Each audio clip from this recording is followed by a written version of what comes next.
Coming up this morning on the Dattitude podcast, it took only a little less than a dog's year, but the New Orleans Saints finally have a coach. Kellen Moore fits all the guidelines I've been talking about for months. Yes, inside sources say that he doesn't even have anything black and gold in his closet. We're going to change that. So are we happy? Are we nervous? How risky is it to hire a 36-year-old? How does Kellen Moore compare to some of the other young coaches in the NFL?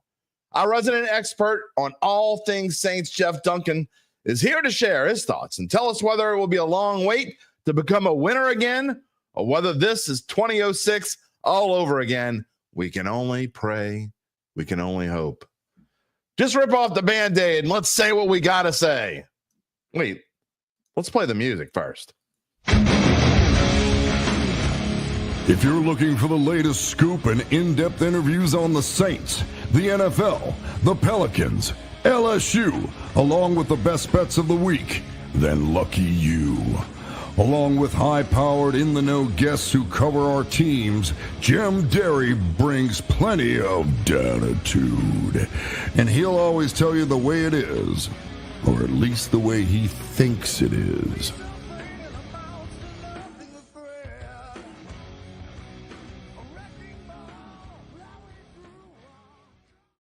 Where you at, Dattitude family?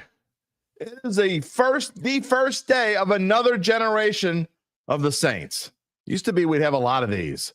When I was growing up, it seemed like every other year. It's like the Super Bowl coming to New Orleans. It's like every other year, every third year. Super Bowl was in New Orleans. Every other year, every third year, the Saints were getting a new coach when I was growing up. Not anymore. Although we hope not anymore anyway. DA didn't last that long. My 26-year-old son knew only Sean Payton and Drew Brees for most of his life. Maybe your sons and daughters or grandsons and granddaughters will only know Kellen Moore and whatever quarterback is next a couple of decades from now. Maybe. Today, I know that this is Dattitude, episode number 345, presented by Evangeline Securities for a Wednesday, February the 12th, 2025. If you don't know this already, I'm your host, Jim Derry. 34 and a half years on the New Orleans sports media scene, all of them here at the Times-Picayune with a couple of interruptions here and there. I thank you for being a part of our ever-growing family. Speaking of our ever-growing family, you can be a part of the show by typing in your comment whether you're watching on YouTube or Facebook. And if you haven't already done so, to be a part of that family, you got to subscribe to our YouTube page. Go find it. It's easy to find.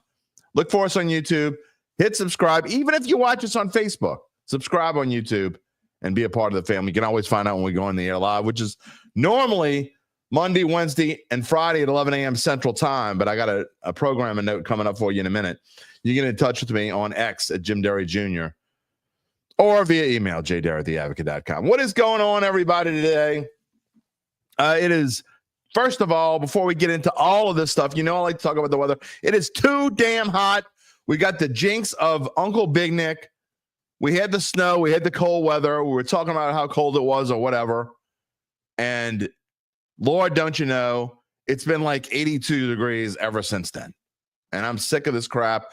And yesterday I got in my car. There was actually pollen on my car. Yesterday, I had to go get a car wash. There's already pollen on my car. Now I know it's going to cool down. So I am kind of happy about that. But I cannot believe there's actually pollen on my car. That is unacceptable. It is February the 12th. I just don't get me started. That's all. I blame it all on Uncle Big Nick. I'm just saying that. What's on today's show? Well, we got, of course, a jam-packed show for today. Look, we've been talking about it. I know there were a couple of members of the Dattitude family that were nervous, thinking that it wasn't going to happen. Kellen Moore is not going to be. What are we going to do? Who is it going to be? That's going to be Kellen Moore. Calm down. I've been saying ever since Mike McCarthy was scratched off the list, and that was 2 weeks ago. I think 2 weeks ago today, or maybe 2 weeks ago, whatever day it was. 2 weeks ago, I said, don't worry. It's going to be Kellen Moore. Too many of you heard. It's all fine. It's all good. Here we are. But, some people panic. I get it. You panic. It's fine. Gary, good morning. Finally a new head coach. Absolutely. Charles Mangus, good morning. I called it. Saints announced yesterday Moore would be the coach, of course. with my almost 35 years of experience. Look, it's just common sense. It's not that, look, I didn't have any sources that anyone else didn't have. I talked to my people. I got the feel for what was going on, and common sense tells you that it was going to be Kellen Moore. Now, I know sometimes you can't have common sense when we talk about this franchise. I get it.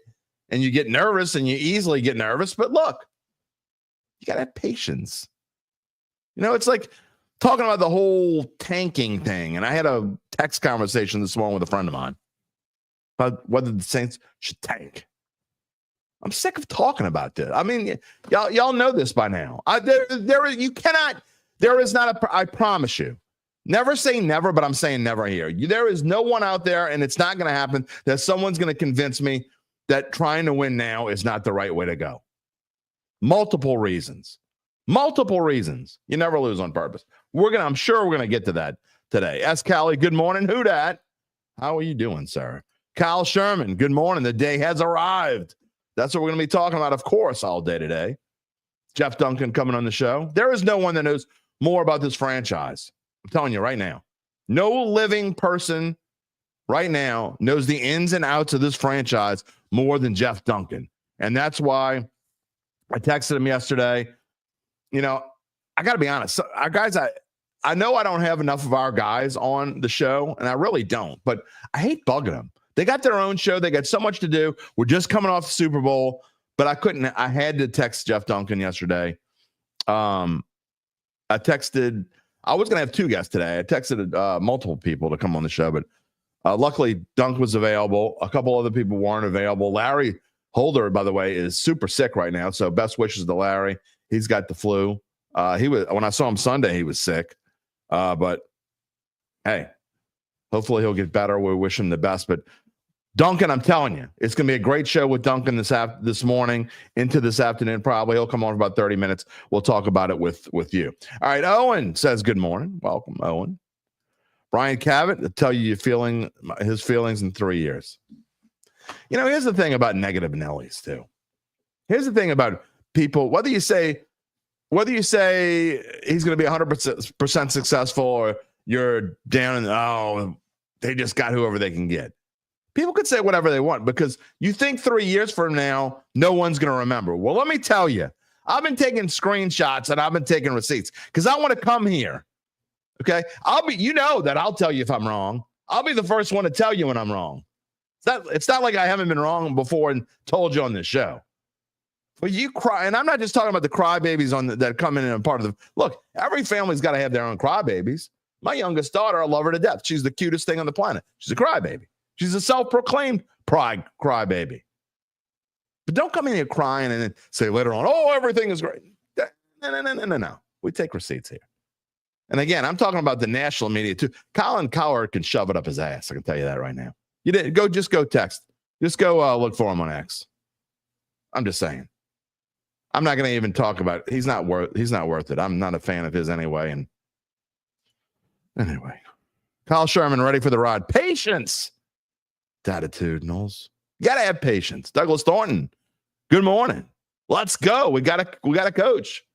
Melly Mall is here. Any risk? It's a risk hiring any coach with this jacked up roster and salary cap. Here's the thing, Melly Mall. As far as I know, and as far as I've seen in all my years covering the NFL and seeing how the NFL works, I'm pretty sure you have to have a coach. So no matter what, you got to hire a coach. Salary cap is what it is. I'm going to talk about it this morning. UBN, Saints to the Super Bowl. How about the 49ers? How'd they do this year? Real good. Dylan Smith, good morning, Dattitude family. Yes, we have a coach. No doubt about it. Sean, what did I think of Dan Orlovsky tweeting to Kellen to go get his quarterback? Not much. I'm not a huge fan of any of the ESPN talking heads, really, except for Scott Van Pelt and Stephen A. Those are the only two that I even kind of like. I take that. I'm not talking about some of the anchors.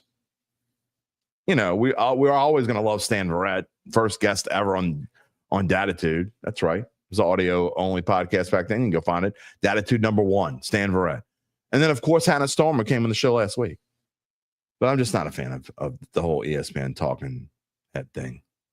So we'll see. Is he going to get hired by the Saints? Possibility. We'll talk about that later on this morning as well. JC Brar, what up from Denver? It is cold in Denver. It ain't cold here. Melon also, as long as we don't go 1-17 for 3 straight seasons, that ain't happening. It ain't happening. Come on. Patience. CC Broom, once more unto the breach, dear friends. Saints fans since 1967. Whatever lies ahead, CC Broom can take it. Well, I cannot say that I've been following the Saints since 1967 because I was born in 1968. Got some more comments. We're going to get to them in just a minute. Jeff Duncan coming on the show. He should be on about 11:20, I believe he's going to be on this morning. Hopefully have him on for about 30 minutes.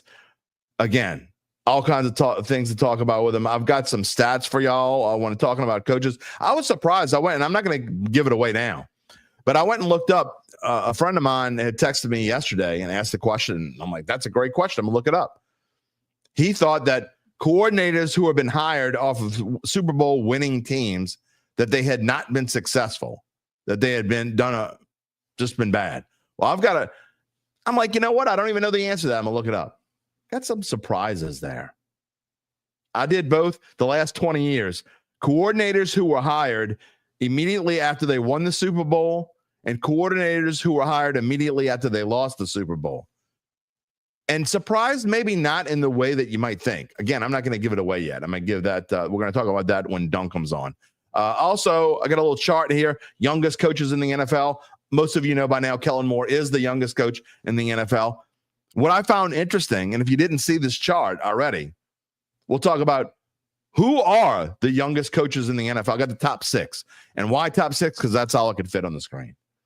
So I got the top 6. We'll talk about that this morning. Before we talk about anything else, before Jeff Duncan comes on the show, let me tell you about our friends at Evangeline Securities. Of course, they are a company that can help you decide if it's the right time to sell your family-run or privately held business. They can tell you who to hire as coach. They called Gail Benson and said, you got to hire Kellen Moore. No, they didn't really do that. But who knows? They might be able to help you with that. I never asked them. But they can answer the number one important question, which is, what is your business worth? If you're thinking about selling, if it's time, if you're getting close to that time, you got to know what your business is worth first. You got to reach out to Evangeline's founding and managing partners, Nick Braden and Ryan Hemelt. They will start by scheduling a complimentary valuation from their offices, either on Poiter Street, back open again, no barricades, or in Lafayette. From there, you will be well informed to begin to make the decision on if it's time to proceed. Maybe they should do a complimentary valuation for Derek Carr. I know some of you would love that. Oh, we're going to get into that today too, of course. More on our friends at Evangeline later in the show after Jeff Duncan. But in the meantime, you can check them out at www.evangelinesecurities.com. Going back, we got some more comments. Got a show. Member of our family, Adam Varner. Good morning. Glad we got Kellen Moore. Not sure why so many posts say that he wants to get rid of Carr. I've heard from 0 legit sources. I mean, can we let the dude get in the building first? Black Preacher Man, salute to you, sir. Good morning. Michael James Monroe. Who dat, baby? People are happy. Rocky Oob is not thrilled with the cow turd. Who cares? I mean, that dude is wrong way more than he's right. Way, way, way more than he's right. David Duke says it's time to build for the future and win too. I agree. Hakeem, Big Dog, what's going on? Michelle Castro, Eric Lotto, Neesmith. Woohoo! It's a great day in New Orleans. Happy days. Kellen Moore. Because I didn't show before he repeated himself. This weather is beautiful. It sucks. Piss off. Brian says about his comment earlier, he's just saying that the Moore hire does not move the meter one way or another for you. It's not negative. It's just how I feel. Okay. I'm not saying you're being negative. I'm talking about in general. There's a lot of negative out there. And most of the negative is from people outside of New Orleans. I found it interesting. The things I found the most interesting are the people saying, why would he want to go to New Orleans? You don't leave an OC job for the Super Bowl champion to go to a place like New Orleans. Are you a moron? If you think that, you're an absolute moron. Here's why. I mean, I'll tell you why you're a moron. I'm just going to throw it out there. First of all, and I've seen people, well, there are only 32 of these jobs. Well, some of them aren't equal to the others. Well, of course they aren't. You take the job when you get a chance. You got a chance to be a head coach in the NFL. There's no guarantees on anything in the future. Same reason why I talk about people who talk about tanking. There's no guarantees that if you tank, you're going to get what you want. Just like there's no guarantees if you're an offensive coordinator and you pass up a gig and say, you know what, that's not really the one I want. You think if you go back to Philadelphia, first of all, you're going to make, I don't know, several $1 million less money, okay, if you go back to Philadelphia. But there's no guarantees if you're Kellen Moore and you go back to Philadelphia that you're not going to stink it up next year. Maybe it's a one-year wonder there. Maybe Saquon gets hurt in game 2 and you're screwed. Maybe nobody wants you next year. Or maybe you're certainly not at the top of the list. You don't pass up opportunities like this. Not only that, if you have confidence in yourself, then you go and take the job and you make that team better. Just like Daniel Furlow says. He's excited to see what the potential is. So am I. Hakeem says he needs to have time to implement a system, and we need to get our cap situation rectified. There's no doubt. They're going to have to. Look, you know, again, this friend that I was talking to earlier was talking about how, you know, maybe not tank isn't the right word. Maybe whatever you do, you got to just like to hell with everything else and get the cap situation rectified. They're going to do that. They have to do that. They don't have a choice. They have to get the cap situation rectified. It's going to happen. Maybe not the way that you want it to happen, but it's going to happen. They don't have a choice. I'll talk to Duncan and ask him whether he thinks that cap situation is going to happen sooner or later. Williams says the Carr haters are at it again on X with the cut Carr foolishness. It would take cutting or restructuring the entire team. We still wouldn't have a starting quarterback at that point. And that's the thing.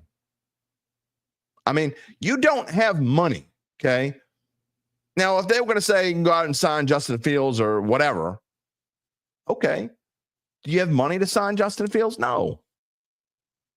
Is that going to be, what's Justin Fields going to do for you anyway that Carr's not? You're still going to have to eat money. How much money would you save by cutting Carr and signing Justin Fields? Not that much in the grand scheme of things. Bluetooth mode. It's not worth it. It's not worth doing. You can't do it. You can't do it. That's why I keep saying it's about a 90% chance. I know other people saying 60, 70%, whatever number you want to use. I think it's 90% that Derek Carr is coming back. We're going to get into that again. Larry McLean says the way to test it, all of the Eagles fans begging Kellen Moore to stay. It says a lot. Absolutely right. 100% true. That goes into what I'm saying. I mean, they're saying he's an idiot if he leaves. You know why they're saying that? Because they don't want him to leave. Now, if he was like just mediocre, or if worse yet, you know how Philly fans are. Had they lost the Super Bowl and the Eagles only scored like 17 points, they'd be like, get out of here. We don't want you anymore. Yeah. It is what it is. Bart Prudhomme, new coach, same problem. We're going nowhere with this team. Okay, well, why would you invest any time and energy if you feel that way? If you feel like this team's going to suck for the next 10 years, I've seen so many, my own friends, my own closest friends, some of them say that. Why would you invest any emotional energy whatsoever if you think this team is going to suck? It doesn't make any sense. I mean, I have friends who are, you know, I get joked about because I'm Derry Downer or whatever. I tell it the way that it is. Sometimes it's negative, sometimes it's positive. But if you're always negative, look, Bart, maybe you're not always negative. Maybe you just, and I don't know you. You could be just this thing, but it doesn't make any sense to go into everything, to go into this or anything else being negative. Why would you invest your energy into that? I just don't understand it. Doesn't make any sense. Gabe Avila, good morning. Jeff's in the green room. I'm going to get to him in just a second. How much say do I think Kellen Moore will have with the Saints? You know what? I'm going to save that for Jeff Duncan. That's going to be one of the first questions I ask him. It's a good one. I think he'll have a lot to say. Ash, hello. Preacher Man says, to be honest, I think he's got a great offensive mind and reminds me of a hire about 20 years ago. I don't disagree with that at all. Let's see. What else we got real quick? Mark Satanovich says that Kellen Moore is an offensive genius. That he is. And William, last question before we get to Dunk, do I think Staley and Nussmeier become Moore's DC and OC? Yes, I do. But it doesn't matter what I think. And lastly, I promise. Raymond Augustine says, Bobby Slowick turned down a head coach job last year and then was fired by the Texans this year. Exactly. All right, let's bring him in. The man who knows as much or more about the Saints, not just right now, but the past quarter century covering the New Orleans Saints. Jeff Duncan, what's going on this morning? Hey, JD, man, it's been a crazy week, but I'm surviving. Got my head above water. I'll tell you, man, it really is. And, I had the pleasure of sitting next to you at the Super Bowl on Sunday. I know your 13th Super Bowl? No, I ended up adding them up as 16. 16th Super Bowl, my first. And, it was everything that I hoped it would be. It was quite the scene, and not the game, just the game. I mean, the whole day and going through everything and walking in with the Eagles and Chiefs fans and just walking around the new dome and how fantastic it looks. And after the game was over and being able to walk out and had, walking with the Eagles fans out, Chiefs fans had left already. Just the whole experience of sitting there and seeing all the people come in. You said it in your column, and it's absolutely true. There's no place like New Orleans when it comes to hosting a Super Bowl. Yeah, and I think it wasn't just us saying it, right? I mean, we tend to be shameless self-promoters here in New Orleans. We love our NOLA, right? But it was everyone else that was saying it, right? I mean, all of our colleagues in the national media, NFL executives I was talking to multiple people throughout the week, just raving over the city and how they all wish we could be here more often. I think that's going to happen, JD. I mean, looks like we're targeting 2031 for the next Super Bowl. So that'll be upon us pretty quick. It won't be a 12-year wait, I don't think, this time around. It's funny you say that because, again, I read your column last night and I saw 2031 and I'm thinking, I was trying to add it up in my head because when you get to our age, you start adding, all right, how old are you going to be in whatever year, and being in that dome, being in that Super Bowl. And when I told Zach Ewing, again, I want to say on the air, I thank Zach Ewing he did not have to make me a part of this team, and he did. And I'm so grateful to be a part of it because it may be the only Super Bowl I ever get to cover. I'm 56 years old, and I'm thinking if it's 12 years again, I'm going to be 68. I'll be retired. I mean, my plan is anyway to be retired when I'm 68. So it might have been my only chance, but if they do it again in 2031, who knows? Maybe I'll get a chance to run it back. But I don't know if you think that way or not. But to be able to have the chance to have the Super Bowl back here in New Orleans one more time at least before we go our own, go our retirement ways. And I know you got plenty of plans for retirement one day. Yeah, well, I mean, here's the thing. It's complicated scheduling a game here with Mardi Gras and the convention calendar. So we only have certain Super Bowls that we can really even consider to host. And fortunately, we have such a good relationship with the NFL that they work with us on that. So we're going to be competing with Las Vegas and Miami. They're really the two big guns now. Las Vegas is a serious competitor for Super Bowls with us. We didn't have to worry about Vegas 10, 15 years ago. Now they're a major factor. But because of our healthy relationship and because of our success in hosting this game and others, I think we'll get front consideration for 2031 because the other games all around that, JD, we really can't consider hosting it because they conflict with Mardi Gras. Yeah, and I actually got it called up here, the future Mardi Gras dates. And I know, well, first of all, they're booked until, 2030 is the next one that's even available? Or is it No, I think 29 is available. 28 is Atlanta. 2029 would be out because it's Mardi Gras on February 13th. 2030, March 5th. But my guess is there's a huge convention in town because that's not why not invested in that. But in 2031, as you talk about February 25th is Mardi Gras. So that would be interesting. Talk to my wife. She said it would be crazy because she works in selling food to restaurants. And it would be just crazy. That you would literally go Super Bowl and the parades would start right after. So that would be a whole lot of fun. But you're right, because after that it's February 10th, and there aren't a whole lot. It's much harder now that the Super Bowl is in early February than it was before when it was in late January. You didn't have to worry about it. Well, and here's the other thing. I mean, we're going to see an 18-game schedule soon. Right, exactly. So that's going to impact it, but I don't know if it will alter the calendar much, because really what you're doing is taking away a preseason game, right? Right. So we'll see how that impacts it. I don't know if they'll start the season later or they'll keep it as is and just move up the start of the regular season, because of they don't want to have 3 preseason games. That's too many already. Yeah. So maybe it'll be the same calendar. You know, we talk about potential retirement and how many Super Bowls. You may end up being like Peter Finningham. You may just work till you're like 8. You may be a columnist till you're like 86 years old. You are, you weren't born here, but you're a New Orleanian, my friend. So you may just like take the road of, maybe work until you just can't walk anymore.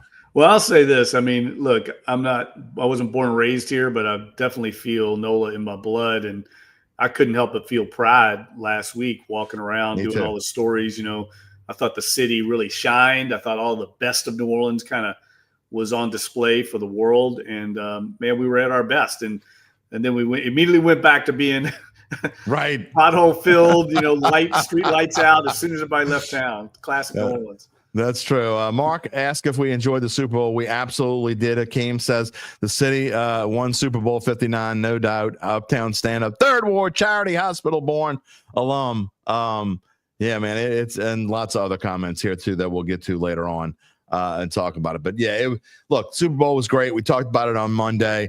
I tried to show as many experiences as I could, but you can only talk about it for so long, because the big news in New Orleans, as we all know, and the reason why I wanted to have you on, Duncan, more than anyone else this morning, is to talk about the 19th coach in New Orleans Saints history is Kellen Moore, the youngest head coach in New Orleans Saints history at age 36, and now the youngest coach in the NFL. Just your general thoughts overall on Kellen Moore and the hire. Yeah, look, I think if you're a Saints fan, you should be really encouraged and optimistic. The more you look into Kellen Moore's background, the more people I talk to, and I've talked to a lot about him that know him really well. There's just nothing but positive, remarks about him as an offensive mind, as a leader. He's not an alpha personality, which is kind of what I wanted. But, if you're not going to be an alpha, if you're not going to be a Bill Parcells or a Peyton type guy, you've got to be really competent. You've got to know what you're doing. You've got to be like Kevin O'Connell in Minnesota. And I think that's what Kellen Moore is. He will win the locker room over with his competence, with his ability to lead this team successfully. That will earn him respect, and people will follow along. So you don't necessarily have to be an alpha. We've seen coaches like Bill Walsh and Tom Landry, make it to the Hall of Fame and win Super Bowls without that personality. But the thing that impresses me most about Moore is his makeup. He's got some Drew Brees in him. And what I mean by that is, he kind of came up with a chip on his shoulder, a lot like Brees. He didn't have the physical traits as a quarterback, but he just kept achieving all along the way. Every level he reached, he got there and achieved when he was kind of being counted out. And he did that through all the intangible traits that he learned from his father. And I think that's a big part of his character, was how he was raised.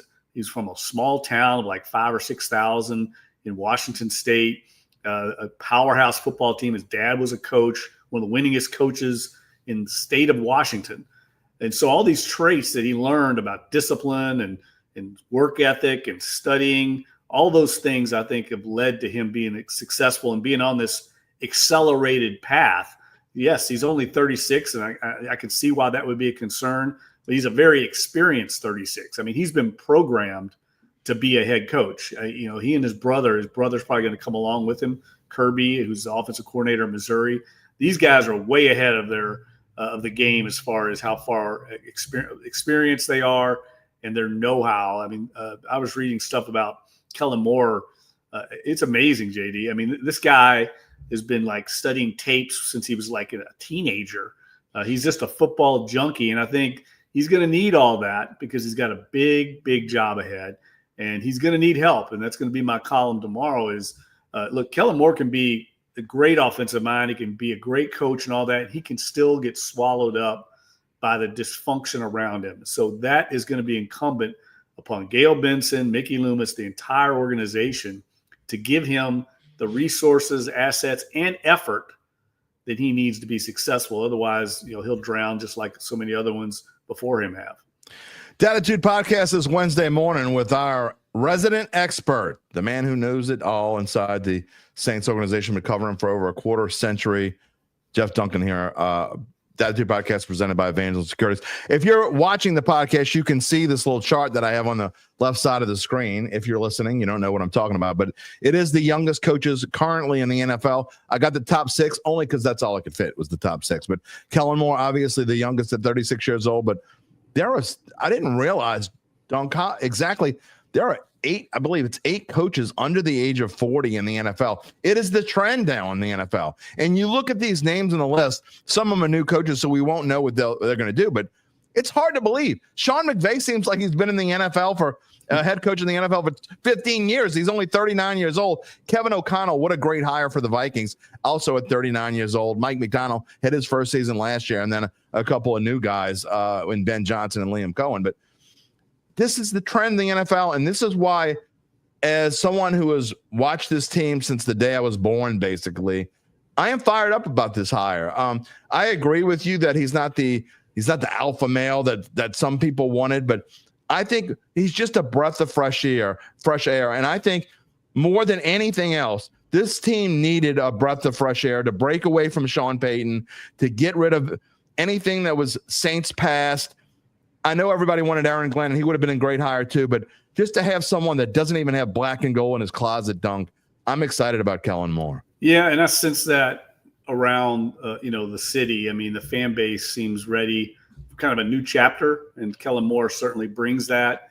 And he's got a new school kind of approach with an old school kind of makeup, and that's what I like about him. I mean, look, there's bedrock factors that lead to success, and some of the things we talked about, those traits of like work ethic and studying and drive and determination and discipline.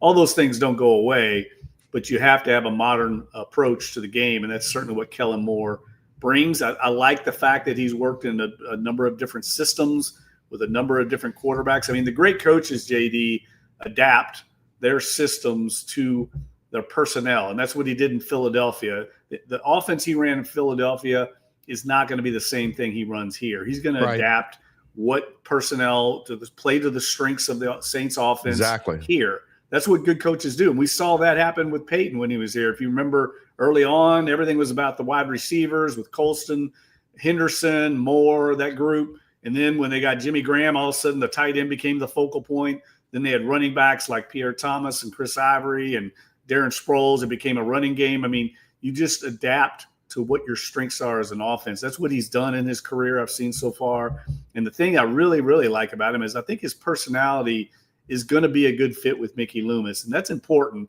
I mean, alignment in the NFL between the owner, the general manager, and the head coach it's crucial. You've got to all be aligned. And I think his personality fits really well with Loomis, to where I think that gives him a chance at success. I agree wholeheartedly with everything you just said, and I think it's important that he does grow. And we've seen him, with Dallas, it was more of a passing game, and Dallas had the number one offense, in 2021, I believe in 2019 as well. And Philadelphia came in one of the better offenses in the NFL. He did it because he had Saquon Barkley. So whatever works. Mark Satanovich asks, is Derek Carr on the trading block or still a potential long-term answer at quarterback? Good question, Mark. I mean, I think it's to be determined, TBD, man. I mean, I think it's going to come down to what Kellen Moore wants to do. I mean, that's a big bullet to bite. You can do it, but it's really going to hamstring you for what you can do otherwise. And look, he's probably got that runway, a longer runway than a normal head coach will get because of the cap situation, because of the aging roster. I mean, this is not Sean Payton walking in here in 2006 with kind of a fresh, really easy to fix roster. That's not the case here. I mean, he's got some handcuffs on him, what he can do. But if you do bite the bullet, you can turn this thing over quickly. The Saints kind of married themselves a little bit to Derek Carr for an extra year a year ago. I mean, they really, in my opinion, should have sat on that contract, not touched it, and they could have walked away this year and been free of it. But we all know Dennis Allen was trying to win. He was in probably his last year. He was desperate, so they re-upped him, and so it's going to make it difficult to move on from him. But I don't think it's going to matter in the grand scheme of things. This thing's a long process, and whether you keep Derek Carr for a year or not, or two, probably 1 year, I don't think it's going to matter at the bottom line. Put it that way.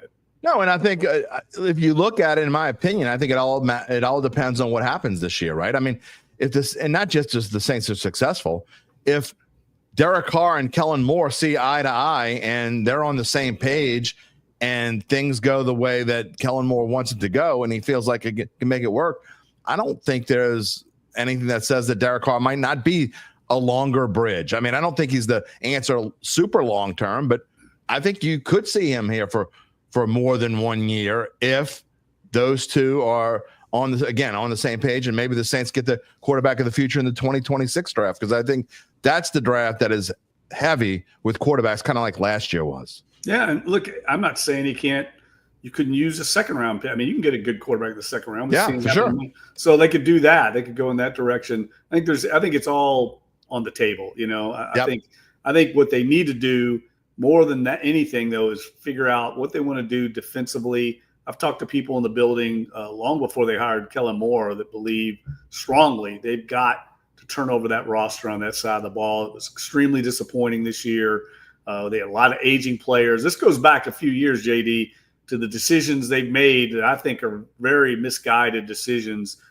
Part of the strength and the weakness of the Saints organization is their loyalty, and they're very loyal to these players. And I get it. New Orleanians, Saints fans in general, they treat players like family right here. It's an incredible, it's almost like a big high school, a small town Texas high school football situation in the NFL. And I get it. You love these players. You want to see them around, but sometimes you've just got to move on. That's how you win in this league. And I think they've been guilty of being overly loyal to certain players, and it caught up to them. And I think at some point you got to turn this roster over. And I think that's, in my opinion, they got to fix that defense before anything else.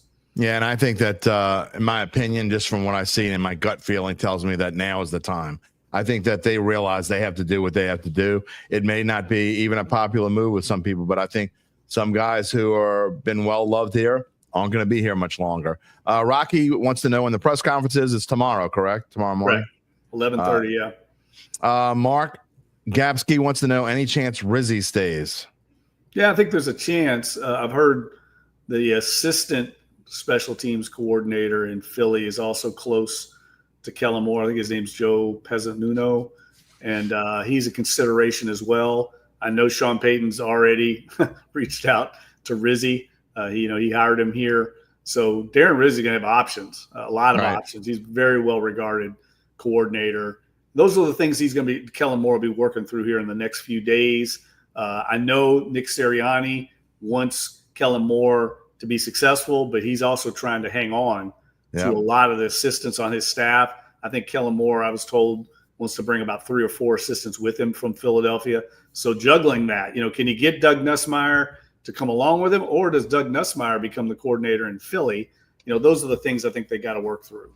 Yeah, I think I'm not sure that Doug Nussmeier as a coordinator and with Kellen Moore would be a lot different. He'd be more like a Pete Carmichael type. Right.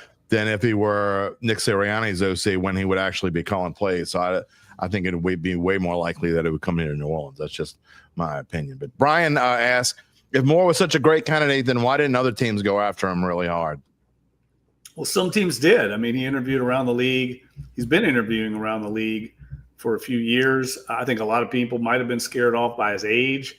But the more you look into it, like I said, I think he's accelerated because of his background. The fact that he stepped right off the playing field in Dallas, right into a position coach job. Literally. That doesn't happen very often. I mean, usually the steps are you're a quality control guy, or you're an analyst, and then you take a couple of years. And he stepped right into position coach. That shows you the confidence that Jason Garrett had him in Dallas, and he's kind of just accelerated up he's a rising star. I mean, there's no question about it. That's why I compare him some to Peyton in that he has a lot of the same traits, very ambitious, a guy that like is kind of on the fast track to being a head coach.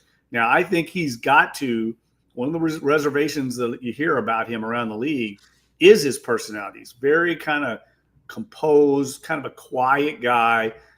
He's going to have some enforcers on his staff as assistants. I'm sure that's part of the decision-making going on, because he's going to need some guys in there that are going to be more alpha-oriented, because that's just not how he's wired. And that doesn't mean he can't be successful. We've seen it down through the years. A lot of guys wired like him that are successful. I think you have to have that element on your staff. I completely agree, which leads me to this question from Hakeem Batiste. Is Brandon Staley on the table as DC? If not, would they consider Gerard Mayo? I mean, is Brandon Staley really an alpha male? Because no, not at all. No, he's not at all. That's kind of my point. And I'm not a Brandon Staley fan at all, at least as a head coach. I don't know enough about him as a DC, but if you bring in a DC that's basically the same kind of, has the same kind of mentality, I guess, or the same kind of attitude, and is not the alpha guy that you wanted, kind of, I guess, maybe could worry you a little bit. Yeah, well, they're close. I mean, you remember Brandon Staley hired Kellen Moore with the Chargers. Brandon Staley has a connection here in New Orleans. I mean, I know he's credited, the old Saints staff, Sean Payton bringing him in and kind of behind the scenes showing him around when he was a college coach. I mean, It was an eye-opening experience for Brandon Staley to learn what it took to coach at the NFL level. And this was when he was in a small college. So he's familiar with the Saints operation and obviously familiar with Kellen Moore. And from all indications I get, he's definitely the leading candidate. Yeah, I think that is. I mean, I don't see. I've seen anywhere. I mean, Brandon Staley, why would he turn the job down? I mean, he's got no reason to turn the job down. He's an assistant coach in San Francisco. Want to be a DC again, which would give him another chance, maybe one day, to be a head coach again. He's young enough to get another chance. So we'll see. Rocky, how many years do you think Kellen Moore? I love this question. When he didn't even have he hasn't even introduced himself to the city yet. How many years? We're asking that question already. But I mean, you talked about it when you first came on Dunk today, and I agree with you. Look, Kellen Moore is going to have a long leash. This franchise has been known to give long leashes. It was different with Dennis Allen. Maybe he didn't get as long a leash as other coaches would have gotten, but I think it's more because, I mean, frankly, I think Miss Gale wanted to break away from the old too. I mean, a lot of people did, and I think that Kellen Moore is going to have a big chance with the cap situation the way it is. I don't think he would have come here if he didn't think he had a long leash. Yeah, I haven't heard exactly the number of years he got. Somebody told me they thought it was 5, which makes a lot of sense, but it would probably be 4 years with a 5th-year option. We have to get into the nitty-gritty details. Those are hard to get on coaching contracts. It's not like players. We don't really have a database, but it makes sense that he would get that long runway. Dennis Allen had a longer contract too, and he didn't make it, to the end of it. I mean, he lasted 3 years.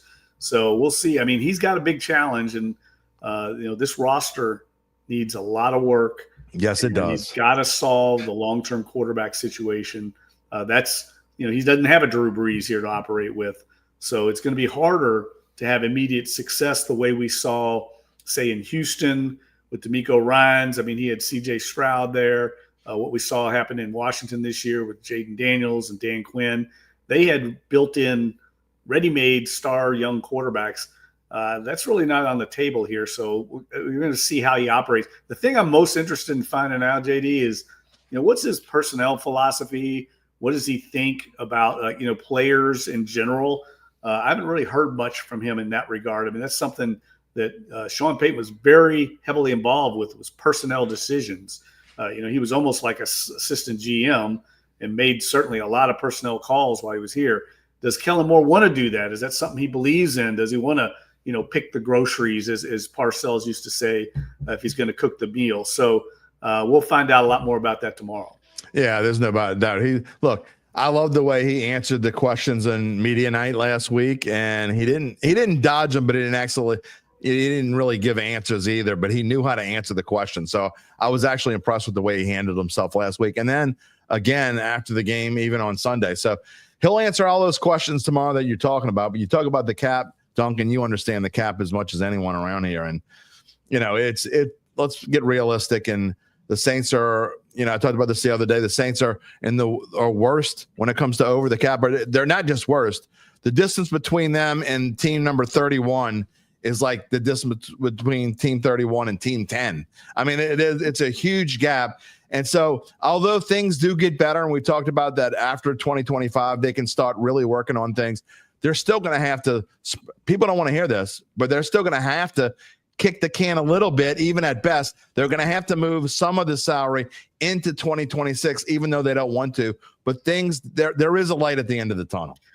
There is. And look, I think philosophically, this organization needs to really reconsider how they handle the cap. Look, I understood why they did it, the way they operated the way they did with the cap back when they had Breeze here, and you're trying to win another Super Bowl. I get it. Kick the can, go for another Lombardi trophy. But that wasn't the case after Drew Brees left, Sean Payton left. You were kind of in transition mode, and they kept re-upping with some of these aging veterans, and I just did not understand it. I mean, Andres Pete, was there anybody knocking down the door for Andres Pete? Why are you giving him an extra year on his contract? Things like that were just misguided decisions that, frankly, led them down the path to where we're at right now. It was decisions made 2 or 3 years ago that hamstrung this roster and forced them. Here's the other sunk cost that people don't talk about a lot, JD, and that is these decisions led them to have to lose out on guys like Trey Hendrickson and guys that left where they had to make decisions on who to keep. Well, if you're in a better cap situation, you keep Trey Hendrickson around. But instead, you had to make tough decisions. They elected to keep Marcus Williams, who was the safety at the time, paid him the franchise tag, and that hamstrung them. All these decisions were made because of, in my opinion, really misguided cap management. Not just that, Dunk. I go back and I harp on this at least once a month, but it still bothers me to this day. But you go back a couple years ago when the Saints you could see that offensive line was going to be a problem. It was already becoming a problem, and they were counting on Ryan Ramczyk that he was going to be healthy and all this stuff. But had they addressed the offensive line problem 2 years ago, you draft Brian Brisset, fine, great. He's going to be a great player. But in the second round, you go get Isaiah Foskey. To me, if you would have drafted a lineman there instead of going defense back to back, you could have found yourself a starting guard probably in that draft right there, in that spot that would be playing for you right now. And then you wouldn't have had to keep Andres Pete. You would have saved some money there, and you'd be in a much better spot right now with this draft coming up. Yeah, and here's something I think we've talked about before, something I definitely want to emphasize for Saints fans that I think is a reason for encouragement and maybe a reason for hope that they're not thinking of. And that is, we're all guilty of this. I'm guilty of it. Fans, media, is you tend to look at these players and you think, oh, they're busts, right? It's easy, just to say some of the guys you mentioned, Brazee and, Isaiah Foskey. And I'm saying don't give up on some of these guys, because a new staff can come in and they can unlock potential that we maybe have not seen yet, unrealized on this team. Some of these guys you're thinking are busts. They might turn out to be the next Zach Bond. We thought Zach Bond was a bust here, right? And now he's an all-pro and a Super Bowl champion, and he's getting ready to get paid big-time money. He was a guy the Saints invested in, and the defensive coaching staff here, Dennis Allen's a big part of it, did not know how to maximize his ability. Let's face it. That was a mistake. That's something that they're paying the price for. That was good drafting and poor development, poor talent identification, all the things you want to bring up. Maybe you move on from Demario Davis. Everybody loves Demario Davis. He's great. I mean, he's been incredible. You could move on from him and Zach Bond's now. How much better would you feel right now if you had Zach Bond and he's an all-pro linebacker, and your next, that's one less thing you got to deal with, right? So what you're saying, Jeff Duncan, is that we don't need to necessarily draft a edge rusher in the draft this year, because Peyton Turner could turn into a superstar. Maybe. I'm just saying I've seen it happen a number of times. And one of the things that never really got talked about during the Dennis Allen era that I always thought, and I kind of mentioned it, but I never wrote it, was his ability to hire staff. I did not think this staff was very good. And I think it bore itself out that way. He was not able to attract top assistants here, maybe in part because people didn't want to come here because they knew it was not a good situation post Drew Brees. It wasn't going to be successful. Maybe that's part of it. Maybe he tried, but he didn't have the gravitas or the cachet the way Sean Payton did to bring in Dan Campbell and Aaron Glenn and these guys and get former head coaches like Mike Nolan on the staff. He didn't have that. So this staff, and look, there were some good coaches, but there was no one on this staff where you're like, this guy's going to be a head coach in the league. I can see it. And that's something that got overlooked. And we saw it happen on game days. I mean, the Saints were never seemingly out scheming their opponents. And yeah, they had some talent, but that's something I'm interested to see if Kellen Moore can do. We're going to find that out here soon. I think his credentials around the league, his reputation as a good guy to work with, should help him attract some bright young minds, and they're going to need it here. Just another 5 or 7 minutes here with Jeff Duncan this morning on this Wednesday morning Dattitude podcast brought to you by Evangeline Securities. I got a question from Chad Gage Dunk. Speaking of the draft, where do you think they go? What do you think of Jackson Dart? Do you trade back for extra picks? Hey, man, what I'd like to see them do is kind of mirror the 2006 philosophy, and that is you get your bright young offensive-minded coach, and then you go out and get a playmaker and get people excited. I would like to see them think about that. This offense could use a lot of things. The defense obviously needs help at every level. It's a very deep draft. I saw Daniel Jeremiah, I think, tweet out today or yesterday. Especially on defensive front. Yeah, defensive tackle. He said he's got like 24 guys with high grades. I mean, they obviously need help in the defensive interior, but they need help everywhere. I mean, there's really not a position that this team, doesn't need help at. What I don't think they need to do, JD, is take a chance at number 9 on a quarterback. I think that's a huge mistake. I agree. Unless your grading system and your scouts say this is a can't miss guy, and we've got to take him, a Pat Mahomes type guy, they can't afford to miss at number 9, not where they're at right now. They've got to make sure that guy is part of their core for the next 5-10 years or whatever you want to say, but they can't miss on it. So, and I don't see any quarterbacks in this draft. I could be wrong. They'll prove me wrong, but I don't see any guys there that I feel like are can't miss prospects. Yeah, this is just not a quarterback draft. And look, I've been one, and I've been saying it for probably months, not weeks, that I think the Saints in this draft absolutely have to go get themselves better in the trenches first. The only exception, in my opinion, right now is, and maybe I'll change my mind before April, whatever, but I am a huge fan of Ashton Genty, and I do think that he is the difference maker, the playmaker that you talk about. And if he's there at number 9, which is probably a good chance at this point that he will be, that would be an intriguing pick. But again, we got a couple months to talk about that and think about that. Yeah, we got plenty of time to decide whether. But I'm with you. We just got to hit on that pick. Got to hit. I mean, whether it's whatever it is, you got to hit. Playmaker, whatever, get people excited. And but I mean, this draft. Here's the thing. I mean, you could take a guy in round 2. Maybe it's Dart, or I mean, my alma mater, man, Louisville's quarterback Tyler Shuff is a really good player. I'm telling you, that guy is going to be a starting NFL quarterback. No one's talking about him very much. But as we get into the draft process, guys like that, I think, will start emerging as potentially starting level quarterbacks that you don't have to take in round 1. Well, we'll be talking about the draft soon. We've got a few more shows before I take vacation. When I come back, it'll be pretty much all draft and probably LSU women's basketball and maybe some LSU baseball. All right, before we let you go, I put together, I was going to do it in a chart, but I figured I would just read it out. A friend of mine asked me yesterday, and I found this interesting, and you might as well, that just off the top of my head, how many coordinators won the Super Bowl and then got a head coaching job the very next season? Over the last 20 years, if you had to guess, how many coordinators do you think, and that includes offense and defense, got head coaching jobs after they won the Super Bowl the following year? I'm just going to say, off the top of my head, I thought it was like 8 or 9. Yeah, I would have thought that much, maybe 2 or 3. The answer is 3, including Kellen Moore. Well, it's really 4, but one of them is Josh Daniels, and he got the Indianapolis job and 3 days later decided he didn't want it. So I don't really count that one. So Kellen Moore is one of 3. The other 2 in the last 20 years, Kevin O'Connell went from the Rams to the Vikings. That worked out pretty well.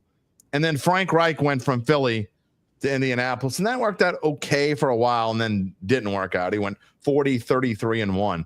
Interestingly enough, though, coordinators who lost the Super Bowl, Dunk, the past 20 years, there are 6 of those. Shane Steichen, we know, and Jonathan Gannon from the same team in Philly went to Indy and Arizona, respectively. Matt Patricia went to Detroit. That didn't work out. From New England to Detroit. 2016, this one was pretty good. From Atlanta to San Francisco, Kyle Shanahan has been okay with the 49ers. And then 2014 from Seattle to Atlanta, Dan Quinn. You can say what you want, but he took Atlanta to the Super Bowl 28-3. And then the last one, 2008, this one did not work out. Arizona, Todd Haley went from Arizona to Kansas City. He went 19-26 in 3 seasons and was out of the league not too long after that. But it just goes to show, you don't have to be – Kellen Moore is in an interesting position to where he is one of just a few where you win as a coordinator. A lot of times they like to roll it back and go one more season. And Kellen Moore says, I want to get my job now. He's been a coordinator. This was the 7th season as a coordinator. He's ready to move on. Well, yeah, and it's probably like a, five-fold raise for him. Yeah. Probably going to be making like $10 million exactly. a year here, so that matters as well. And look, this guy's an ambitious guy. He's always wanted to be a head coach. If you're reading his background, I mean, he kind of knew what he wanted to do after his playing career. So it makes sense. I mean, this despite all the problems New Orleans has, the thing that is advantageous about it is Gail Benson, her ownership style. She has a really good reputation around the league as far as not meddling, giving the resources needed for the football operation to be successful. So there's a lot of quality reasons to take the job for him. I think he likes probably Loomis's management style. He's not going to match well with, say, a Bill Parcells, Kellen Moore would. This is more like the type of marriage between GM and head coach that I think he's probably looking for. So I can see why this is a good fit. Now, he's got to get the help around him. That's going to be my column tomorrow. I mean, he's got to get help. I mean, Mickey Loomis admitted he didn't really give the proper, attention to detail and support to Dennis Allen in certain times. He didn't go into detail on what those shortcomings were, but he's got to give Kellen Moore help. I mean, he's got to be on the job more. He's got to be rowing the boat equally hard as his young coach, because this thing could swallow him up, JD. I mean, Cliff Kingsbury is a great example. He's every bit as bright offensive mind, came in with a sterling reputation. I think we see how good offensive mind he is by the work he's doing with the Commanders. So it's not about X and O acumen and ability to scheme up things. It's about, can you lead an organization and do all the things needed at the head coaching level? And to do that successfully, you need good help around you. And he's going to need that from everyone in the Saints front office and the brain trust to get over this challenge that he's going to face initially. Of the previous 18 Saints head coaches, there was no one that was locked into detail more than Sean Payton. And there was a reason why that was a major reason why he's successful. And I will never forget, when I talk about detail, I know it's just a little thing, but when he talks to Mike Bell and asks him what cleats he has on, that is like the iconic moment to me of the detail that Sean Payton looked into. And he always told me everything matters, everything. So when I wrote that parking lot column this year, that's what I was getting at. Yeah, it's a parking lot. What's that got to do with winning on Sundays? It means everything. Because if you're not doing the right thing, parking in the right spot, those attention to detail, that stuff's going to carry over. It's the same thing probably being employed on game days. And we saw that play out in the season. Dunk, that's at every level. I've spent half my career covering high school football, which I love. I mean, it's been my favorite gig. There's no question about it to this day.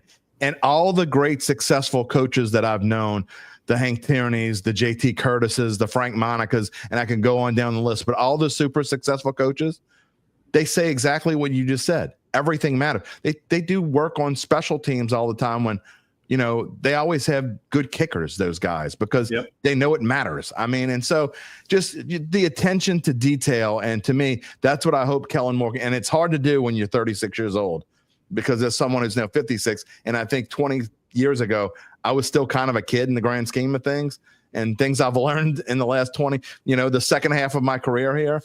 It's just, I hope that he pays the same detail that Sean Payton did. Yeah. And look, I think he's got the makeup. I think that old school mentality is in him from his dad. I mean, if you go back and just watch some of the tapes of his dad, and his dad kind of gave him the blueprint. And so I think he's an accelerated 36-year-old in a lot of the same ways that, and this is kind of maybe a faulty analogy, but it's the same way with like an Arch Manning, right? Right. Yeah. You know what? I mean, Arch Manning, you think he wasn't ahead of the curve for quarterbacks? No doubt growing about up in the Manning family. Same thing for, I think, Kirby and Kellen Moore, having a dad as successful as their father, Tom Moore, was as the head coach. I mean, they grew up, they were running sprints with the varsity team when they were 5 years old. You know, they were around the game their whole lives. And I know this is the NFL, I get it, but it's still the same traits and intangibles you need to be successful. We'll have the stream tomorrow. I know you guys, Saints Insiders, will be talking about it as well on your own podcast. Dunk, real quick, last question before I let you go. What are you going to ask? What do you plan to ask of Kellen Moore at the press conference tomorrow? Well, one of the things I'm going to ask for sure is, is he going to eat king cake? Because he doesn't eat sweets as a Mormon. Is he going to break his diet to have king cake? I think that's important to know here in New Orleans.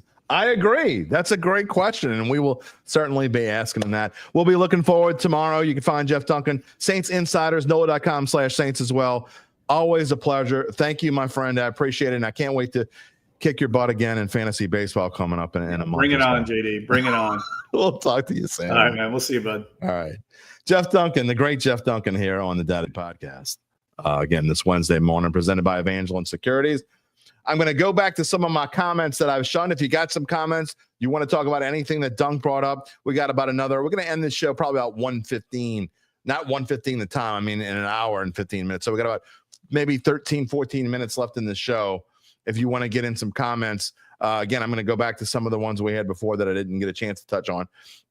But first, we told you earlier, we will let you know more about how Evangeline Securities can help you figure out what your family-run or privately held business might be worth and whether it's time to sell. How do they do it, you ask? Well, I'm glad you asked. After their complimentary valuation of your company, if you decide to proceed, native New Orleanians Nick Braden, Ron Hamilton, the folks at Evangeline, will begin an extensive auction process among established private equity funds from around the world. And they will maximize the return process for the founder and his or her family. Evangeline Securities is the top producer on their platform. There are very few companies like them in this area, none with their dedication and success.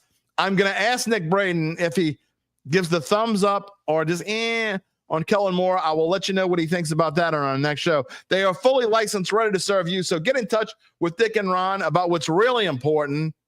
It ain't Kellen Moore. It ain't the coach of the New Orleans Saints. It ain't none of this stuff. What's really important is the rest of your life.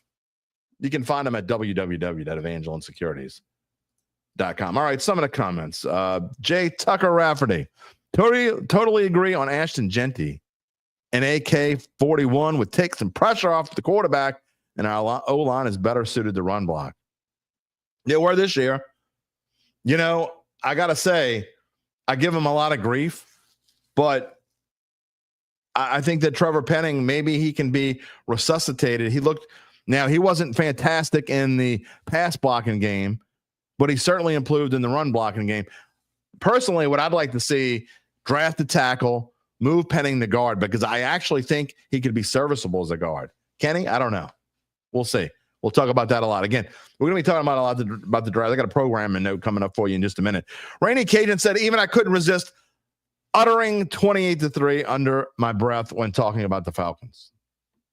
If I bring up Dan Quinn or bring up the Falcons, there's about a 90% chance I'm going to say 28-3. It never gets old. It just never gets old. Charles Mangus, does the coach's salary come out of the team's cap or is it separate? It is separate. You can pay a coach $80 million if you want. Doesn't make a difference. Doesn't have anything to do with the salary cap. So, no, there is nothing that comes out of that. It's a players only cap. We are actually, I'm certain of that. And we at least one. We may have multiple shows on the cap. That's going to be in either late March or April. And I'm going to find a cap expert out there.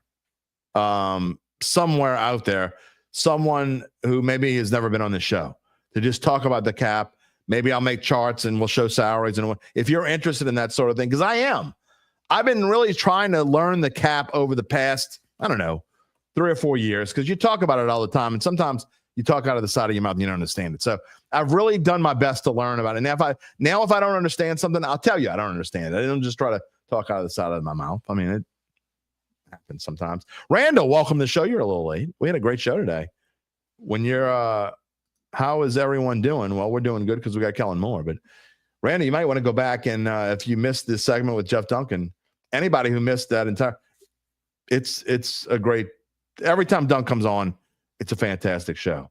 Jay, you love the idea of the salary cap show. We're going to have at least one. Again, I got to go find someone who really knows about this whole thing. I don't know if you're still here, but I wanted to show this earlier, but it kind of didn't work with what Dunk was talking about at the time. Hemisphere. What does Duncan think? But what do I think about moving to a 3-4 defense? Panay Sewell has shown flashes. Looking forward to seeing forward play in the middle. Can they unlock Foskey at outside linebacker? Look, I think the answer to that question is going to depend on whether it's Brandon Staley or whoever gets the DC job. Whoever the next defensive coordinator is going to obviously have the say on what kind of defense this team's going to run. And to me, that's all that matters. I mean, whatever kind of defense the defensive coordinator wants to run, that's what it should be. And I think that's what it will be. Tedders, saw you earlier. When you find the cap expert, bring Loomis in for some lessons too. Oh boy. I'm not going to bash anymore. Today's going to be a positive. We're going to keep it positive, brother. Keep it positive. As best we can anyway. Chad Gage is a huge supporter of having a top tight end to help in all aspects of the game. Been disappointed in Jawan Johnson production, you and me both. And I don't disagree with that at all. The problem is I know what you're talking about. And look, I said last year, going into the draft, it had to be O-line or bust. No one else, except if Brock Bowers is available, you could have got me to change my mind. And it got close and close and close, and Vegas took Brock Bowers right before the Saints picked, and look how that worked out. As many things as Vegas needed, and they did not need a tight end, but they took a generational talent. So sometimes when I talk about what this team needs and what they quote unquote have to do, they don't have to do anything. They certainly don't have to listen to me, although they did follow my guidelines for this coach. And so I think you got to go in the trenches. However, as Dunk was talking about earlier, I just think if you get a generational talent, you have a chance to go generational talent, you do it. You do it. You go out there and do it. And that's why I'm open to Genty, because I do think he is going to be a generational talent. I know a lot of people are fans of Scatabo and all that stuff, and he'll be available later. And maybe you wait and draft him later. I don't know. I kind of wish what I would really like to see out of this draft is first 4 picks. To me, got to be 4 completely different. I think you need an offensive lineman. You need a defensive lineman. I think you need another running back that can start. I mean, Kendra Miller is turning. I mean, could he be something? Maybe Kellen Moore can turn him into something. I hope. Like Dunk said, I guess we don't know players that we thought were bust. Maybe they won't be bust. Maybe Peyton Turner will turn into something. Maybe Isaiah Foskey will turn into something. I doubt it. Maybe. But I think the Saints need a running back, and they need a wide receiver. To me, those are the 4 things they need. And to me, I'd love to see.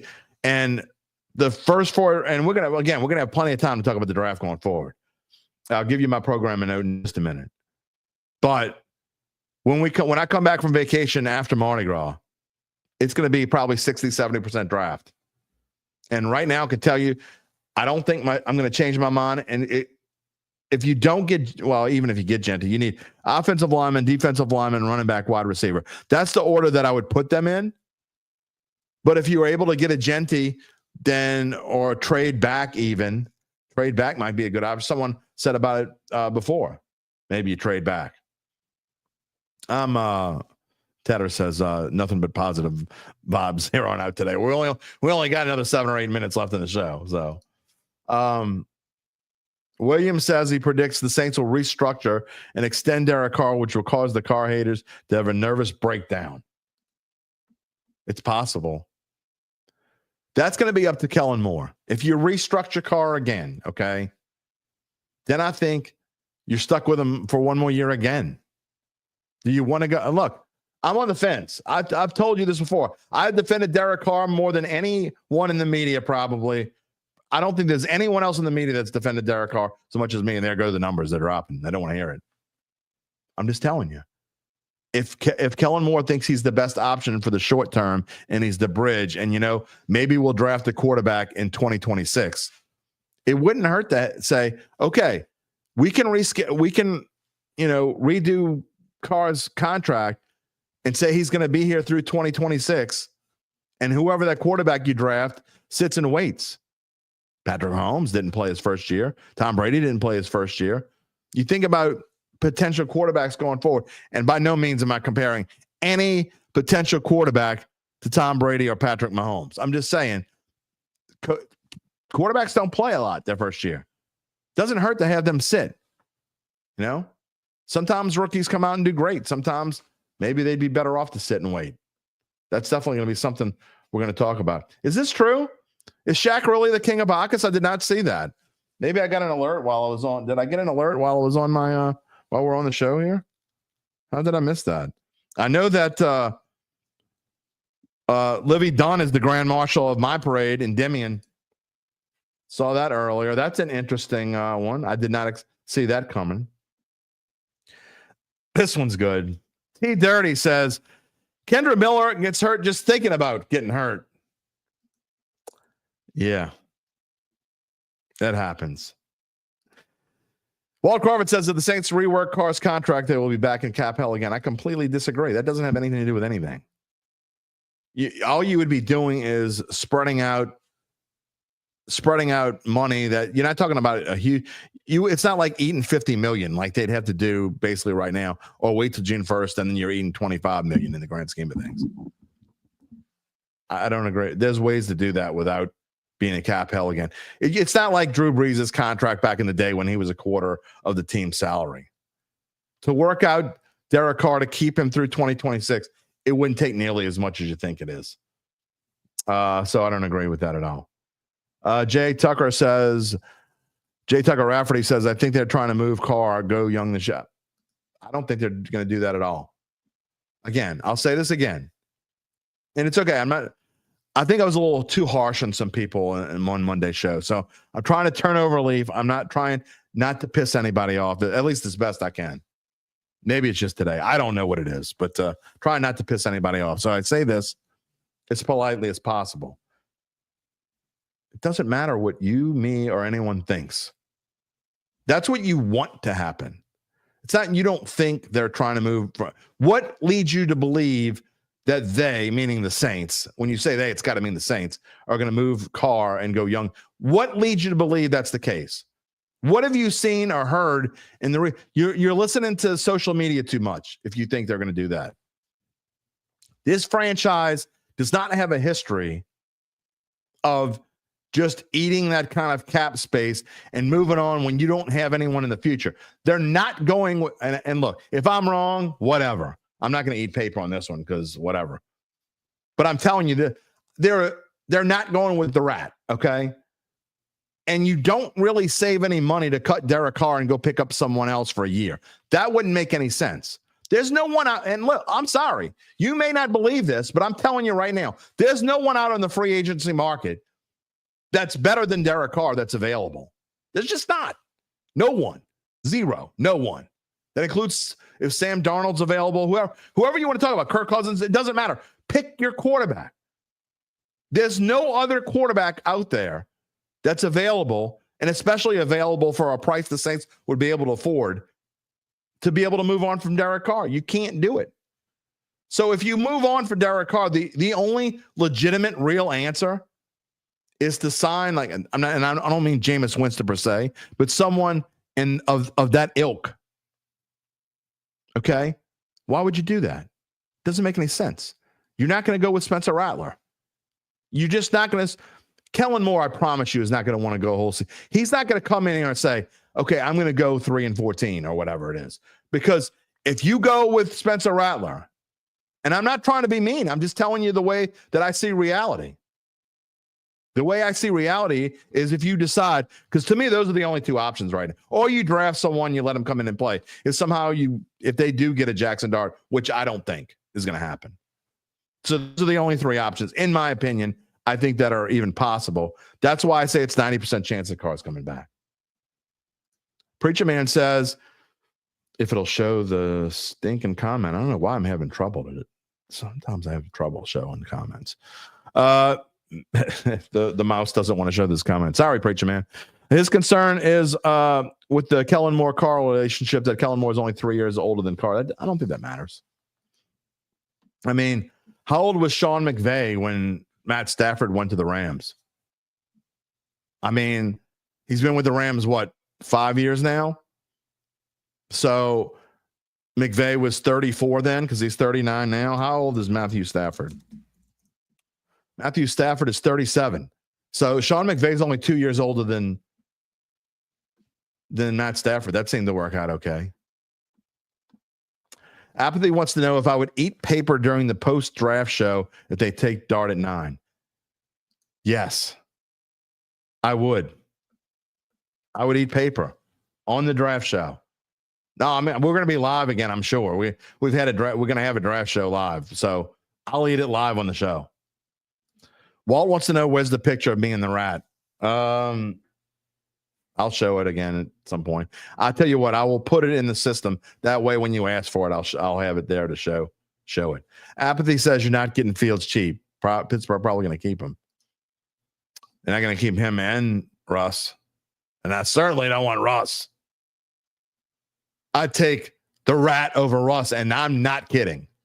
I'd rather roll 3-14 with the rat than bring Russ in here. That would at least, because I can say whatever I want. I can say, I don't think the rat's going to be a starting quarterback because of what I've seen. I know 100% certain. I might be 99% sure about the rat. I'm 100% certain that Russ is done. I don't want any part of him. Molly Mall says, Carr's going to keep you out of the top 10 next year, so we won't get a top quarterback in the draft. There's going to be plenty of quarterbacks in the draft. That means you want to tank. You know what losing makes you? A loser. It doesn't do anything for you. Picking higher in the draft does nothing for you. You're assuming this team is going to get it right. You're assuming they're going to go get a quarterback. If you go 3-14, that doesn't guarantee you're going to have the number one pick of the draft. It doesn't make, I don't want to go through this shit again. Okay. This was a torturous season. And I get that there's a new coach coming in, so it wouldn't be as bad if they went 5-12 again or whatever it is. I get that. But I don't want to go through this again. If you want to go through that and you want to root for the Saints to stink next year, then you root for the Saints to stink and you live with yourself. Okay. I don't want to see that ever again. I probably will, but I don't want to see it ever again. Bart Prudhomme says Winston is better than a second and third string quarterback. Of course he is. Can't afford it. Of course he is. Molly Miles says, what are we doing with Carr? If we keep him, he's nothing but a placeholder. So what? He's a placeholder. He's the only option this team has to win next year. Again, I know it's the same person asking basically the same question, and I'm going to say it the same answer, maybe in a different way. If you want to lose, that's on you. I don't want to lose.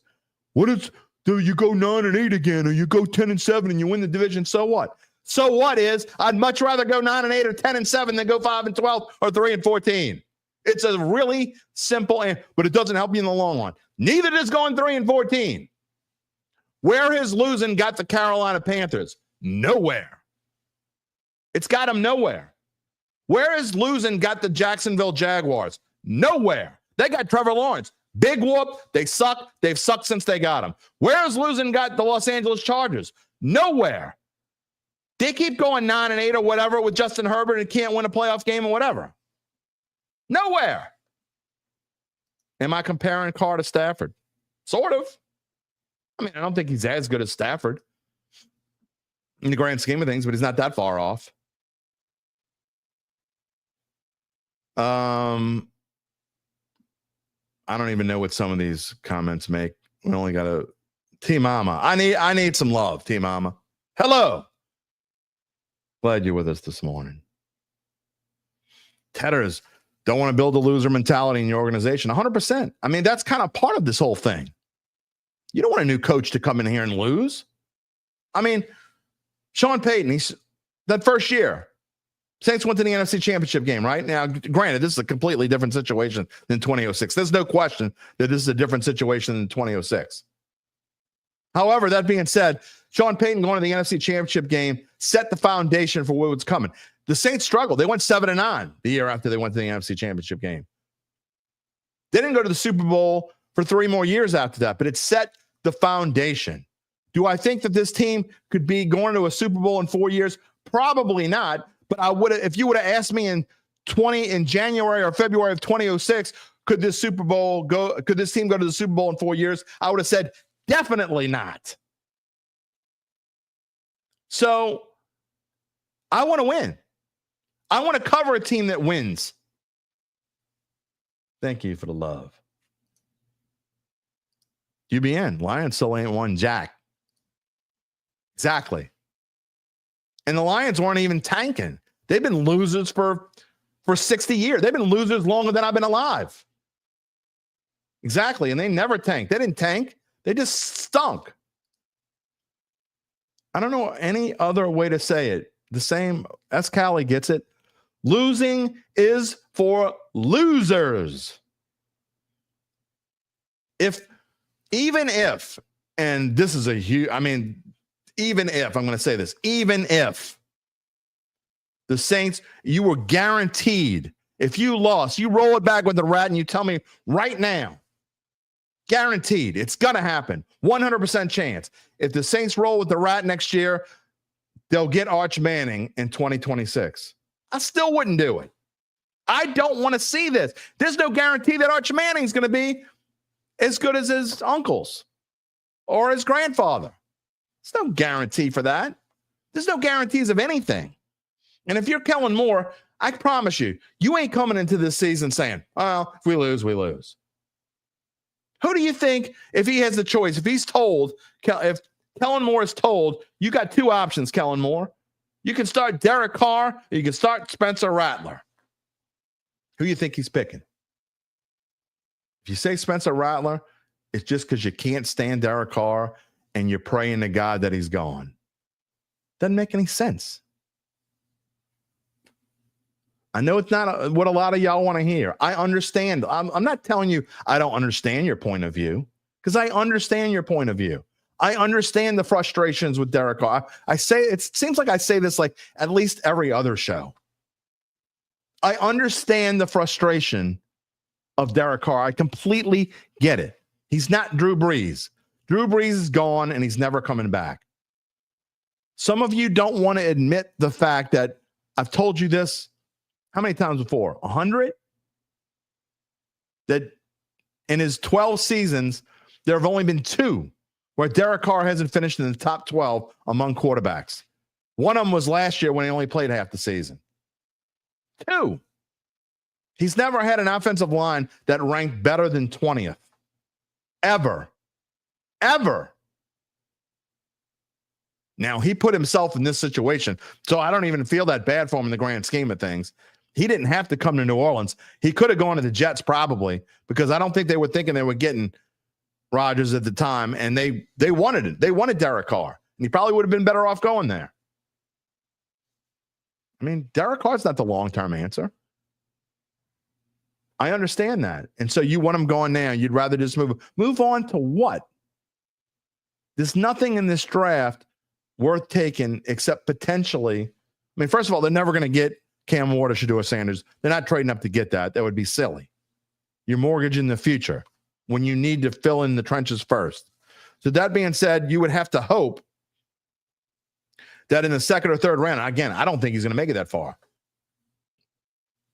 Excuse me. The 2nd or 3rd round that Jackson Dart's there, and then you theoretically could give Derek Carr a post-June 1 cut and start Jackson Dart. I mean, is that possible? Sure, it's possible. But how many times do we ask you on the show to use common sense? Not what makes the most sense in your mind, not what you would like to see, but what makes the most common sense on what's likely to happen in the future. And what's the most likely thing to happen? Not saying what you want, not saying what you would like to happen. What is most likely in the future? What does common sense tell you? We told you 2 weeks ago. Common sense said Kellen Moore. They were waiting. There was silence. It was going to be Kellen Moore. People were panicking. It's Kellen Moore. People were panicking on Monday's show that Kellen Moore wasn't going to come. Stop panicking. Stop reading X. Read X for entertainment purposes. Look at Facebook for entertainment purposes. Use Instagram to have fun. A Snapchat or whatever the hell social media. TikTok. You have fun with all that stuff. None of those idiots know what they're talking about. We use common sense on this show. Common sense told you, I've been telling you, once it wasn't McCarthy, it was Kellen Moore. And the reason why it wasn't McCarthy was probably because it was Kellen Moore. We're telling you what makes sense for the future. And even if you don't like it, again, I get it, but it's got to be Derek Carr. That's the only thing that makes sense. This is Chad Gage, Breeze with generational talent. It'll be a long time. You need to put if ever before if we ever get a quarterback. There won't be a quarterback like that again. It's very unlikely. Building a team to support what you have. Drew Brees is, I know a lot of you think he's the GOAT, but realistically, Drew Brees is probably a top 10, in my opinion, he's a top 10 player that's ever played this game. That means if you go through the annals of time, 22 teams have never, ever, ever, ever, and I'm assuming, I'm not going to go through the list, but that's assuming that 10 teams, that all these players come from different teams. So 22 teams in the NFL have never had a top 10 player of all time. What makes you think the Saints are going to have another one right after Breeze? I mean, you're not thinking about it the right way. Just saying. Look, all this stuff's going to work itself out. Okay. I know there's a lot of today was about keeping it positive because to me, in my opinion, when you're about to hire a new coach and start a new, I don't know, what do you want to call it? A new generation? What do we call it to start the show? I'm having to look back in time here. I don't know. Whatever. You know what I mean. A new era. Let's call it a new era. When you're talking about a new era of Saints football, which is what this is, well, Kellen Moore, I mean, there's a chance. He's 36 years old. I mean, it works out like Sean Payton. He might be here. If he gets his quarterback in the 2026 draft or somehow it works out and the Saints fix the cap or in free agency before 2027, yeah, Chad, chapter in Saints history, whatever. That Kellen Moore and whoever the next quarterback is going to be here for 15, maybe 20 years. I mean, it's probably just as likely that it'll only be here 3 to 5 years. But why wouldn't you want to keep it positive on the dawning of a new era or as an era is beginning? That's where I'm at right now. The season's over. Forget about what happened last season. You can hate on Mickey Loomis and hate Dennis Allen and be upset because they don't have this player or they kept this player or you don't like Derek Carr or whatever. You like Spencer Rattler or whatever. But you go into this positive. I've seen so many comments and I haven't been showing them today. People hating on Loomis. Okay, well, I understand why you hate Loomis. I get it. But we're not hating on anybody today. It's the dawn of a new era. We're going to be positive. Maybe we'll start a season. Maybe we'll go through the draft. Maybe I think the draft will suck and the show on May 1st or whatever the day after the draft is, whatever, or on the live draft show, and I won't be positive. I'll be like, what the hell are they doing? They drafted a tight end in the first round, or they drafted a wide receiver in the first round, or whatever. Last year I gave him a great grade on the draft. Maybe this year it'll be good. Maybe it won't be good. But I know this. I'm going to be positive because it doesn't make any sense not to be positive going forward until they prove you differently. Losing does nothing but make you a loser. Who Dat Daddy? Welcome to the show. I know you're a little late. Who Dat Daddy? You're going to want to go back. And for anyone out there who, thank you, S. Callie, era, absolutely. For anyone out there who missed the interview or missed some of the interview with Jeff Duncan, when we're done here, go back and watch. That's the great thing about the way that we do this now, this new media that we do. You can be watching live right now and you're like, I missed such and such. Well, when we're done, you can go back and watch it. What did Mike D say about the hire, Randall? We're going to have him on, I think, next week, and I'll let you tell him. I'll let him tell you what he thinks about the hire, but I think he's happy about it.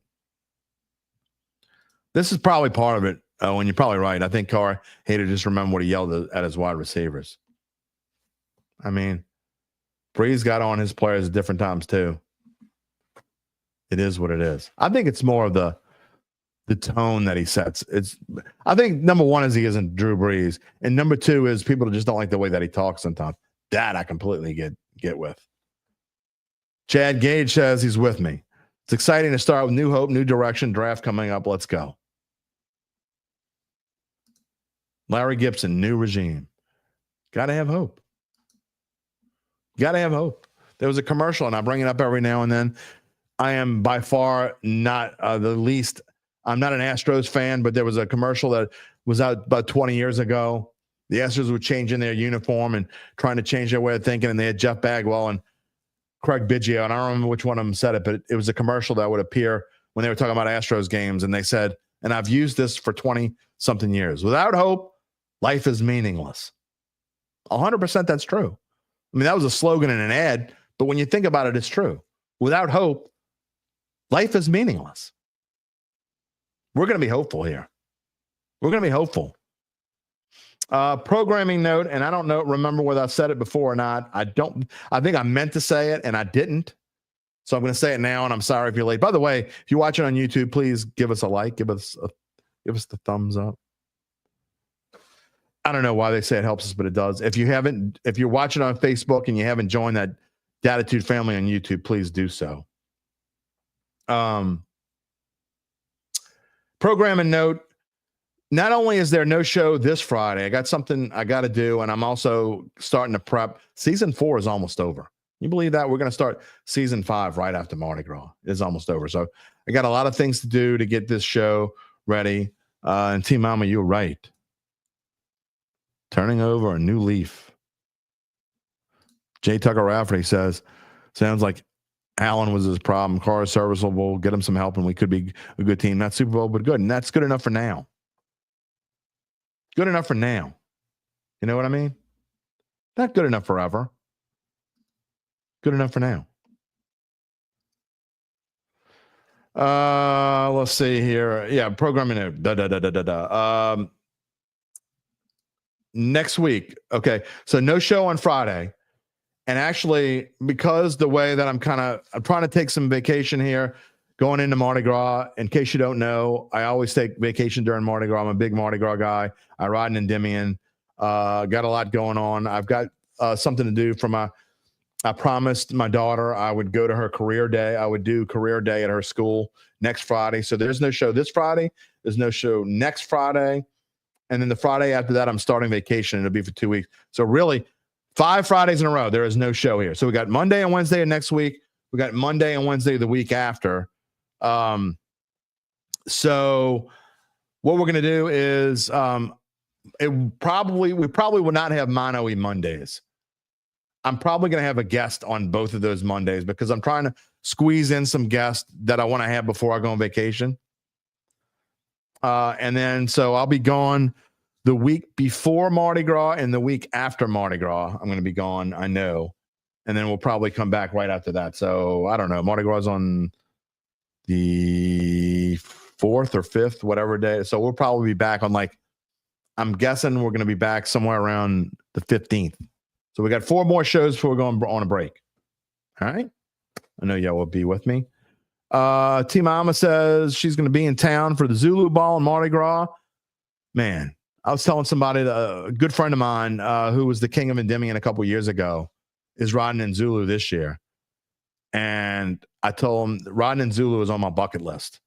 So he says he's going to get me into Zulu. Want to do it 1 year. Another good friend of mine, Greg Lee, I think rides in Zulu. He rode with me in Morpheus for quite a few years. Owen says faith, hope, and more. Absolutely. So anyway, we'll probably talk about Mardi Gras going forward. How many of y'all from out of town? I know I don't see him back anymore. I passed over his comment on accident. I don't remember who it was that said they were coming in town, coming in from Mid-City, going to Mardi Gras this year. Stephen Richard or Richard, I'm not sure. Tanking creates bad culture. I agree with you 100%. Anyway, Tedders wants to know where he should order his king cake from to ship from Boston. You want one with cream cheese. All right, free plug. Nona Randazzo. Nonna Randazzo. Free plug. That is my favorite king cake. There's a lot of other ones that you can't go wrong. If you come on the join us Monday, and I'll tell you what, I will try to remember. I will come up with a list. I will come up with a list for you. Jay Tucker Rafferty, 31A. Are you riding in Endymion? Is that what float you're on? I'm not going to tell you yet. You're going to have to. I will tell you before I go on vacation. I'll tell you. I will tell you. Our last show before vacation is 2 weeks from today. So 12 and 14. February the 26th is our last show before I go on vacation. I will tell you what float I'm on in Endymion on that day, on that show at the end. If you want to find out, that's when you're going to have to find out. Apathy says, don't buy the ripoff Hubic King cake.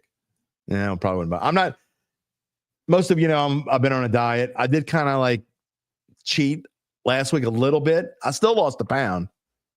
Overall, the number is 10 pounds. I lost 10 pounds since January 1st. Jay Tucker Rafferty, 33 years in Endymion. Well, there you go.